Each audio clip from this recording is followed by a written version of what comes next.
आज का हमारा चैप्टर है demand and supply of money.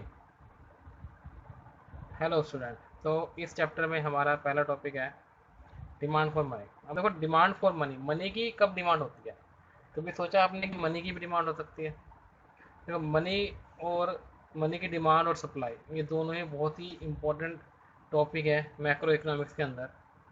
ठीक है। एक मनी की डिमांड फंक्शन होता है जो है M/P की power D equal to KY।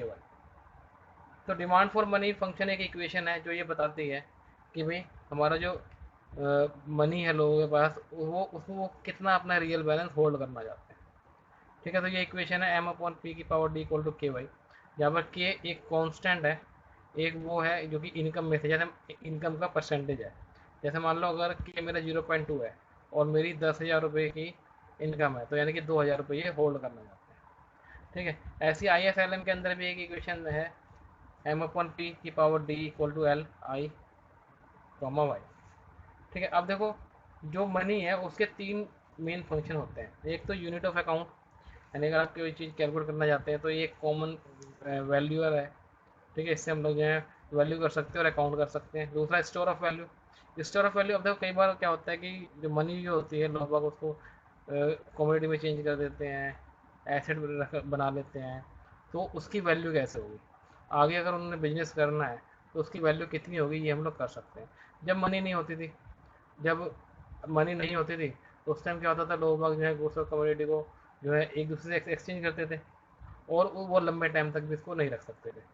लेकिन अब ऐसा नहीं है। अब जो है गुड्स कमोडिटी वगैरह को जो है मेजरमेंट कर सकते हैं, तो स्टोर ऑफ वैल्यू हो जाती है। तीसरा कि मीडियम ऑफ एक्सचेंज। एक्सचेंज का मीडियम है, आप मनी दो, चीज़ ले लो, एक्सचेंज हो गई, यानी एक्सचेंजेबल है। और सबसे ज़्यादा मेन फंक्शन यही है। दो काम सबसे मेन होते हैं मनी के, एक जो है वैल्यू करता है स्टोर की, दूसरा एक्सचेंज के लिए काम में आता है। ठीक है। तो केन्स ने जो है तीन मेन काम बताए मनी के, कि मनी के जो है तीन मेन होल्डिंग, मनी को क्यों होल्ड करते हैं उसके लिए तीन वो बताए हैं। पहला transaction motive, day to day transaction करते हो, आपको खर्चा वगैरह चलाना है, तो ट्रांजेक्शन मोटिव के लिए लोग पैसे होल्ड करते हैं। दूसरा प्रिकॉशनरी मोटिव। प्रिकॉशनरी मोटिव मतलब मान लो फिर फैमिली में कोई बीमार हो जाए, कोई एक्सीडेंट हो जाए, चोरी हो जाए, आग लग जाए, तो ऐसे टाइम के लिए भी जो है लोग प्रिकॉशनरी मोटिव के लिए भी जो है पैसे को होल्ड करते हैं। क्योंकि कोई कल कोई इमरजेंसी बढ़ जाए तो हम लोग जो है इसको बचा के रख लेते हैं। तीसरा होता है स्पेकुलेटिव मोटिव। स्पेकुलेटिव मोटिव का होता है पैसे को लगाना, बिजनेस में लगाना, चाहे कहीं शेयर्स में लगाना, बॉन्ड्स में लगाना, कि इंटरेस्ट अर्न कर लें। तो ये होता है स्पेकुलेटिव मोटिव, जब लोग जो पैसे को इन्वेस्ट में करना चाहते हैं। तो जो ट्रांजेक्शन मोटिव है, यहाँ पे जो है रेट ऑफ इंटरेस्ट ज़्यादा काम नहीं करता। ठीक है, क्योंकि वो डिपेंड ही नहीं करता रेट ऑफ इंटरेस्ट पे ट्रांजेक्शन के, जो आपको पैसे चाहिए। इसी तरीके से प्रिकॉशनरी में भी रेट ऑफ इंटरेस्ट ज़्यादा काम नहीं करता, वो भी इनलास्टिक है। नहीं, क्योंकि यहाँ पे लेकिन स्पेकुलेटिव जो होता है, जो स्पेकुलेटिव होता है वहाँ पे जो है मेन रोल होता है इंटरेस्ट रेट का, क्योंकि बॉन्ड्स में और बॉन्ड्स में, डिबेंचर्स में अगर कोई बंदा पैसे लगाएगा स्पेकुलेटिव मोटिव के लिए, पैसे कमाने के लिए, तो वो तो इंटरेस्ट पे काम करेगा, इंटरेस्ट का रेट तो काम करेगा। चलो आगे आती है theory of demand for money. पहली थ्योरी है portfolio theory of demand for money. अब देखो, ये जो थ्योरी है पोर्टफोलियो थ्योरी, ये किस पे कहती है? ये कहती है कि मनी का जो मेन फंक्शन होता है वो होता है स्टोर ऑफ वैल्यू का। मनी जो है वो अलग टाइप के कम्बिनेशन देते हैं रिस्क और रिटर्न के, बाकी एसेट्स के मुकाबले। ये एक नॉमिनल रिटर्न देती है जो कि सेफ है। बॉन्ड्स और स्टॉक के मुकाबले, जो जिनके प्राइसेस अप डाउन होते रहते हैं, उसके मुकाबले ये एक नॉमिनल रिटर्न देता है जो कि सेफ है। तो इकोनॉमिक्स जैसे जो जेम्स टोबिन है, वो ज़्यादातर ये कहते हैं कि लोग प्रेफर करते हैं कि मनी को जो है ज़्यादा से ज़्यादा अपने ऑप्टिमल पोर्टफोलियो में रखें, कि भाई कैश को हमने ज़्यादा रखना है, हमने बाकी चीज़ों में इन्वेस्टमेंट नहीं करना है। कहता है पोर्टफोलियो थ्योरी के हिसाब से जो डिमांड फॉर मनी है वो डिपेंड करती है एक रिस्क का रिटर्न पे, दूसरा टोटल वेल्थ पे। ठीक है। रिस्क का रिटर्न कितना है दूसरी एसेट्स के मुकाबले मनी में, तो उसको उसको चेक करेंगे। अगर मनी को पास में रखने में ज़्यादा रिस्क है तो वही हो कहेगा चलो इससे अच्छा हम लोग इन्वेस्ट करते हैं। ठीक है। तो वो रिस्क एंड रिटर्न पर डिपेंड करता है। दूसरा टोटल वेल्थ पे, टोटल वेल्थ अगर अगर है ठीक ठाक वेल्थ है लोगों की, तो ज़्यादा मनी होल्ड करेंगे। तो यहाँ से एक फंक्शन बन के निकलता है, मनी का फंक्शन जो है वो बनता है, ये एल नहीं है, ये एफ है, एफ बनेगा ये। तो जो डिमांड फॉर मनी है वो है function of R S, R B, pi E and W. अब आर एस क्या है? आर एस है हमारा जो expected real return on stock है, यानी स्टॉक पे जो रियल रिटर्न एक्सपेक्टेड है वो आर एस है। आर बी हमारा बॉन्ड्स पे है, आर बी हमारा real return expected on bonds है। पाई हमारी एक्सपेक्टेड रेट ऑफ इन्फ्लेशन है, और डब्ल्यू हमारी रियल वेल्थ है। अब ये जो है आर बी, आर एस और पाई, इनमें अगर इंक्रीज हो तो डिमांड में डिक्रीज हो जाता है, ठीक है। लेकिन अगर डब्ल्यू यानी वेल्थ में इंक्रीज हो तो डिमांड फॉर मनी भी बढ़ जाती है, क्योंकि जितनी ज़्यादा वेल्थ होगी उतने ज़्यादा लोग बाग जो है अपनी जो है मनी को जो है अपने पास रखने की कोशिश करेंगे। तो पोर्टफोलियो थ्योरी के पॉइंट ऑफ व्यू से जो मनी का जो फंक्शन है एल आई वाई, ये क्या जनरेट करता है कि जो रियल इनकम है वाई, वो वेल्थ का एक प्रॉक्सी के रूप में काम करती है। और जो नॉमिनल इंटरेस्ट रेट है वो दो चीज़ों का टोटल है, एक रिटर्न ऑन बॉन्ड्स का यानी आरबी का, और जो हमारी एक्सपेक्टेड इन्फ्लेशन है। लेकिन जो पोर्टफोलियो थ्योरी है वो demand function emphasize that the demand function for money should also include money की जो डिमांड फंक्शन है उसमें हमें जो है रिटर्न ऑन अदर एसेट्स को भी इंक्लूड करना चाहिए। अब आप आगे आती है बात कि भाई ये जो पोर्टफोलियो थ्योरी है ये कितनी यूजफुल है, कितनी यूजफुल है। देखो जो मनी का जो मेजरमेंट है वो बहुत सारी बातों पे डिपेंड करता है कि भाई जैसे कि इंडिया में हमारे रिजर्व बैंक ऑफ इंडिया ने जो है कुछ मनी के वो बताए हैं, क्या बोलते हैं टाइप्स बताए हैं। एक बताइए M1, क्या बताइए M1 को हम लोग नैरो मेजर ऑफ मनी कहते हैं, ठीक है। तो हमारी जो है ये मनी मेजरमेंट पे डिपेंड करती है बेसिकली। और M1 हमारी मेजर ऑफ मनी है, M2 हमारी मेजर ऑफ मनी है। M1 हमारी नैरो मेजर ऑफ मनी है, M2 हमारी ब्रॉडर मेजर ऑफ मनी है। M1 में बेसिकली कैश, डीडी वगैरह आते हैं, चेक्स वगैरह आते हैं जो कि एक्चुअल में कैश की ही उसमें होते हैं, और जिसमें जो है कोई भी जो है रियल इंटरेस्ट वगैरह का कोई वो नहीं होता है, यानी इंटरेस्ट या तो जीरो ही होता है या भी बहुत ही लो होता है, ठीक है। इन पे इंटरेस्ट वगैरह ज़्यादा मिलता नहीं है। तो और दूसरी होती है M2 हमारी ब्रॉड मनी है। ब्रॉड मनी में हमारी M1 भी होती है, real money market mutual balances भी होते हैं, सेविंग अकाउंट्स भी होते हैं। तो पीपल लोग जो है ज़्यादा वो करते हैं कि M2 लें रेदर देन M1, ठीक है। People may prefer to hold their assets in the form of M2 rather than in the form of stock और bonds because they may involve and, क्योंकि वो M2 में M1 भी रखना चाहेंगे, यानी वो अपने पास कुछ कैश भी रखना चाहेंगे, सारा का सारा उठा के इन्वेस्ट कर देंगे, ठीक है। तो जो पोर्टफोलियो अप्रोच है वो जो है साउंड थ्योरी है M2 को एक्सप्लेन करने के लिए, लेकिन वो M1 पे अप्लाई नहीं होती है, ठीक है। क्लियर है। आगे है टॉबिन्स, तो आगे टॉबिन्स पोर्टफोलियो बैलेंस थ्योरी। अभी बैलेंस थ्योरी किस बारे में होती है? ये बैलेंस थ्योरी जो कंसिडर करती है एक इंडिविजुअल वेल्थ होल्डर के बिहेवियर पे। इसमें जो ऑब्जर्वेशन है ये शो करती है कि जो एक इंडिविजुअल वेल्थ होल्डर होता है वो या तो सारा का सारा पैसे पैसे में रखेगा, नथिंग बट मनी, यानी कुछ नहीं सिर्फ कैश रखेगा, या फिर नथिंग बट बॉन्ड्स, यानी कहने का मतलब है कि वो या तो मिक्स पोर्टफोलियो लेके चलना चाहता है, यानी people prefer to hold a mix in their portfolio, ठीक है। लेकिन ये ऑब्जर्व किया जाता है कि जो लोग हैं वो डाइवर्सिफाइड एसेट पोर्टफोलियो रखते हैं जिसमें मनी बॉन्ड्स वगैरह होती हैं, ठीक है। तो वो ऐसा क्यों करते हैं कि भाई वो अपने फ्यूचर को देख के करते हैं, क्योंकि फ्यूचर अनसर्टेन है, फ्यूचर फिक्स नहीं है। तो वो चाहते हैं कि उनकी जो पैसे की वैल्यू भी बढ़ती रहे, रिटर्न भी आता रहे, और पैसा भी पास में पड़ा रहे। तो एक इंडिविजुअल के बिहेवियर को समझने के लिए ये दो बातों पे हमें ध्यान देना पड़ता है कि जो लोग जो हैं वो वेल्थ को मानते हैं good, wealth as a good, और risk as a bad, risk को बैड मानते हैं, क्योंकि उससे जो उनका जो सेटिस्फेक्शन जो है वेल्थ को रखने का थोड़ा सा कम हो जाता है। तो कहते हैं और जो है ये ट्रेड ऑफ करते हैं, in addition trade off between risk and return, risk और रिटर्न में ये ट्रेड ऑफ करते हैं। इंडिविजुअल जो है वो बैलेंस रखता है अपने एसेट्स को जिन पे हाई रिस्क हो और हाई रिटर्न हो, और या फिर उन एसेट्स को जिन पे लो रिटर्न हो और लो रिस्क हो। तो ये जो है it has also been observe that the margin utility of wealth starts to decrease as wealth increases. तो कहता है जो मार्जिन यूटिलिटी ऑफ वेल्थ है वो कम होना शुरू होती है जैसे जैसे वेल्थ इंक्रीज करती है। तो अगर इंडिविजुअल की बातों को कंसिडर करें तो जो लोग एक एक टाइम जैसे मंथली पेमेंट मिलती है वो, यानी जिन लोगों को जो income once in a time period मिलती है, वो अपने पैसों को जो है कुछ उसमें से कुछ पैसों को जो है सेविंग में लगा देते हैं। ठीक है, और उसको जो है उसको मनी या मनी में रखते हैं, बॉन्ड में रख लेते हैं।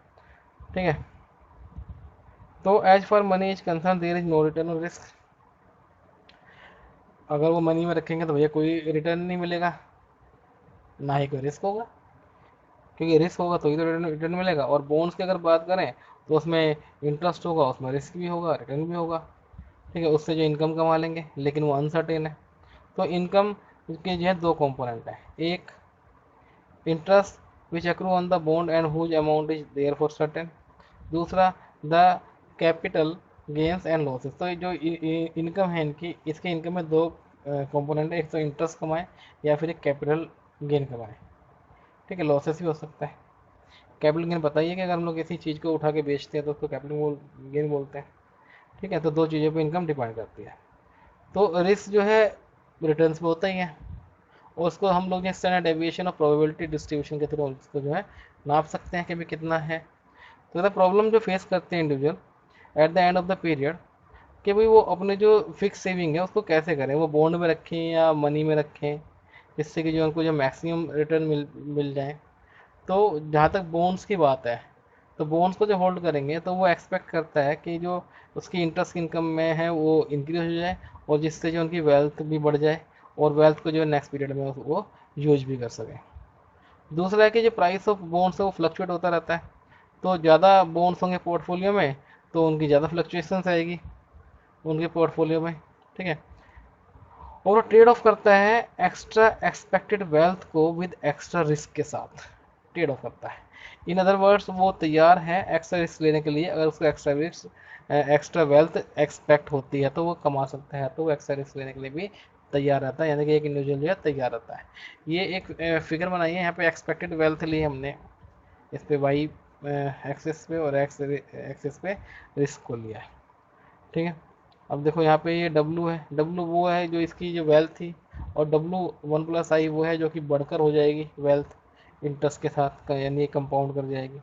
ठीक है, ये तीन इंडिफरेंस कर्व है कि या तो वो इस पर रहना चाहेगा या इस पर जाना चाहेगा या इस पर जाना चाहेगा।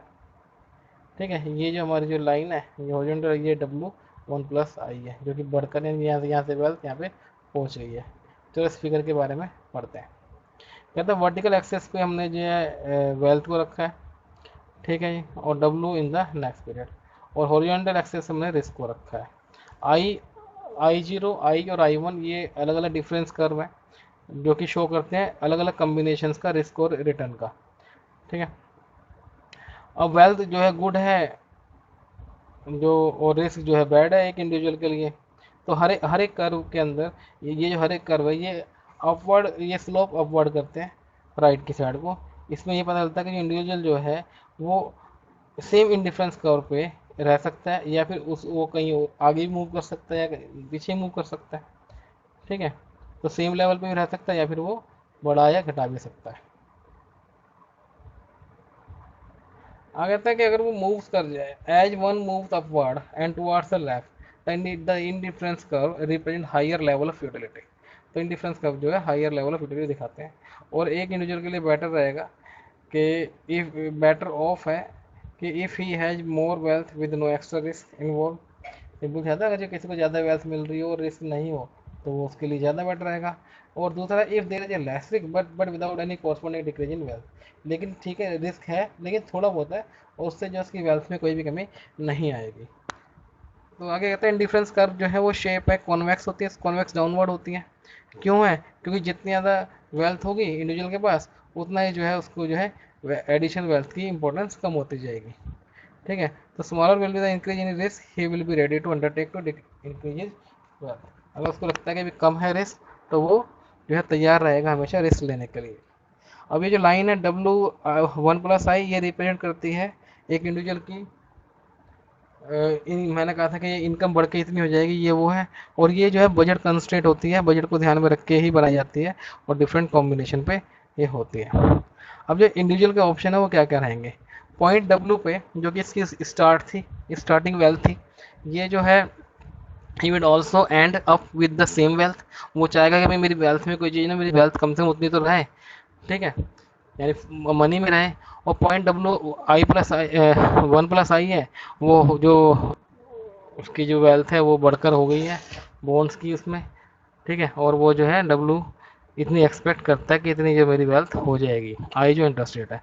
और ये जो है हमारा जो है स्टैंडर्ड डेविएशन ऑफ ये मैक्सिमम है, ये मैक्सिमम रिस्क है जितना कि वो एक्सेप्ट कर सकता है, ठीक है। तो किसी भी पॉइंट पे W - W1 + I जो है वो एक्सेप्टेबल होगा एक वेल्थ होल्डर को, अगर सारे के सारे जो बॉन्ड्स हैं वो जो आइडेंटिकल रहें इंटरेस्ट और रिस्क के हिसाब से, तो वो जो है मनी को मिक्स कर सकता है बॉन्ड के साथ अपने एसेट पोर्टफोलियो में।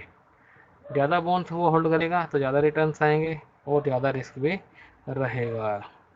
जो aim of the wealth holder is to maximise his utility from his portfolio, ठीक है। तो उसकी जो मेन मेन क्या है, वेल्थ होल्डर का मेन ये है टारगेट कि वो जो मैक्सिमाइज कर सके अपनी पोर्टफोलियो की यूटिलिटी को, और जो भी रिस्क वगैरह अटैच है बॉन्ड्स वगैरह के साथ इंटरेस्ट रेट के साथ उसके हिसाब से, ठीक है। तो ये फिगर हमने अभी देखा है 30.1, ये हमें हाईएस्ट पॉसिबल इंडिफरेंस कर्व दिखाता है पॉइंट ई पर, ठीक है। ये पॉइंट ई था हमारा, आ गया ये पॉइंट ई है, यहाँ पर ये हाईएस्ट हमें रिटर्न दिखा रहा है, ठीक है। क्लियर है इतना, चलो आगे चलते हैं। Effect of a change in the rate of interest on the individual asset portfolio. अब फिगर 13.2 बना रखी है नीचे, ये 13.2 है, ठीक है। इसमें हमारी ये वेल्थ है स्टार्टिंग में, ये वेल्थ I+I है जो बढ़ गई है, ठीक है। इसमें ये क्या कह रहा है फिगर 32 इंटरेस्ट इंक्रीज करता है I to I1 में, और जो है how the risk inherent in bonds remain unchanged, यानी बॉन्ड्स में जो रिस्क है वो उसमें कोई चेंज नहीं हो रहा है। और ये स्लोप ऑफ बजट कंस्टेंट है वो ज़्यादा स्टीपर हो गया है। वेल्थ होल्डर जो है वो इक्विलिब्रियम में है E1 पॉइंट पे, जो कि ज़्यादा है, अबव है ई E1 पॉइंट पे, सॉरी E1 पॉइंट पे इक्विलिब्रियम पॉइंट में है, और जो कि ई पॉइंट से अबव और राइट पे है। अब वो जो है ज़्यादा अर्निंग कर रहे हैं लेकिन वो ज़्यादा रिस्क भी ले रहा है।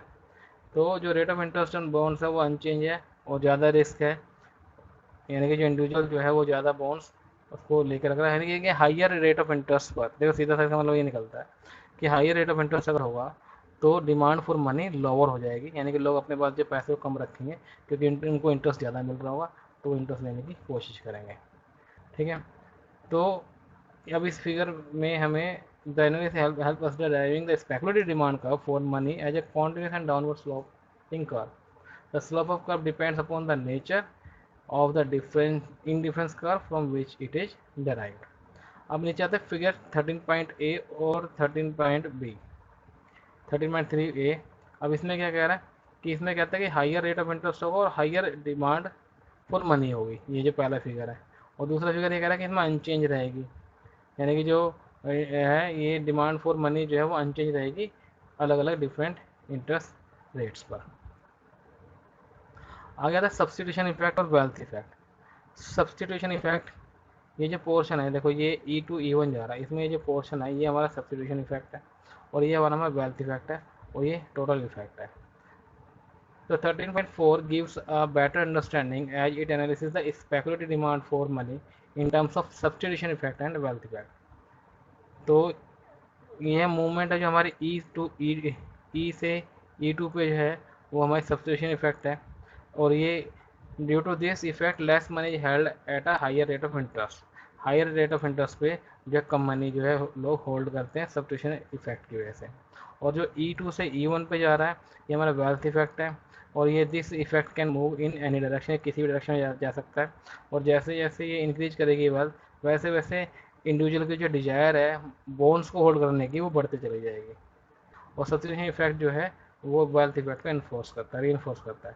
तो हम लोग कह सकते हैं कि इंक्रीज रेट ऑफ इंटरेस्ट में जैसे इंक्रीज होती है वैसे वैसे जो है डिमांड फॉर मनी जो है घटती चली जाती है, ठीक है। आगे आता है इफेक्ट ऑफ रिस्कीनेस। देखो रिस्कीनेस हमें पता है ज़्यादा रिस्क होगा तो डिमांड फॉर मनी ज़्यादा होगी, और कम रिस्क होगा तो डिमांड फॉर मनी कम होगी। तो 13.5 ये फिगर बनाया, कहते हैं show the effect of change in the riskiness of the bond on the demand for money. अगर इंक्रीज हो रिस्क में तो bond shift the budget constraint downward leading to a change in the equilibrium from E to E one, यानी कम हो गई। तो hence there is increase in the demand for money, यानी ये इन्वेस्टमेंट कम करेंगे तो ये अपने पास पैसे ज़्यादा बचा के रखेंगे। जैसे जैसे रिस्क बढ़ता जाएगा वैसे वैसे डिमांड फॉर मनी बढ़ती जाएगी, और अगर रिस्क कम हो जाएगा तो डिमांड फॉर मनी कम हो जाएगी। क्यों? क्योंकि लोग बाग जो है देखते हैं भी रिस्क तो कम है, हम लोग कमा ज़्यादा जा सकते हैं, ज़्यादा पैसे लगा देंगे। तो हमें जो है इस थ्योरी से क्या पता चलता है कि जो स्पेकुलेटिव डिमांड फॉर मनी होती है वो डिपेंड करती है एक इंडिविजुअल की वेल्थ पे, एक रेट ऑफ इंटरेस्ट पे जो उसको लगता है कि कमाएगा। दूसरा स्टैंडर्ड डेविएशन जो प्रोबेबिलिटी डिस्ट्रीब्यूशन है इंडिविजुअल की एक्सपेक्टेशंस के, यानी रिस्क के बारे में, रिस्क कितना है और प्राइस लेवल पर।